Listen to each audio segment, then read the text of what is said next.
Tere, mina olen Alev Ström.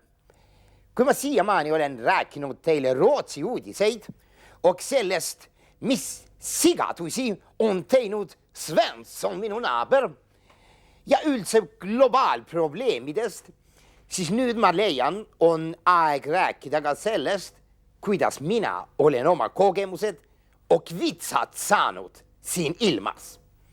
Palju on aidanud kaasa sellele minu mamma ja papa, kellele ma olen nende kogemuste eest ülitänulik. Tack så mycket, mamma ja papa.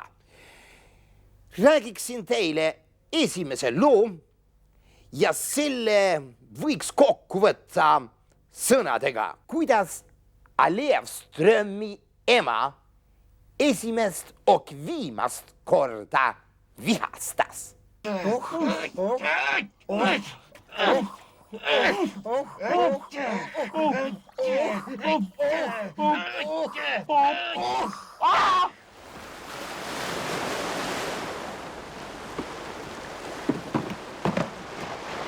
No Alev, ütle!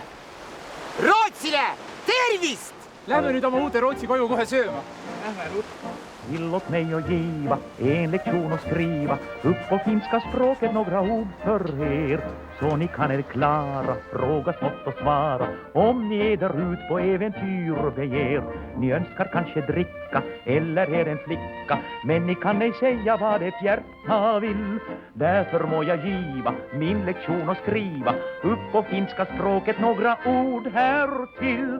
Man klarar skivan ganska lätt om blott man väljer orden rätt. Allt vad du vill det kan du ha om blott du talar bra. Löjt är att finna och nainen en kvinna. Som ni märker är det inte alls svårt. Kävellä är traska och pullo det är flaska. Här finns inga knoppar som kan sitta hårt. Nej till det är fröken och käki det är göken. Nu kan ni börja rimma på en vårsonnet. Kyssen kallas Soko och kniven heter Foko. Minu poeg, Alev. Mina arvan, et minu Eesti saab ikka kunagi vabaks küll. A praegu on ikka veel eikä. Allt vad du vill det kan du ha om blott du talar bra. Kunnia är ära och pyytä är begära. Kurat, kus must leib on? Halja är falsa. Om hon säger sinne, ja då är ni du. Juoda det dricka och nikotus är hicka. See oli lugu, kuidas mu ema esimest ja viimast korda vihastas. Sellest ajast saadik kannan ma alati musta leiba endaga kaasas.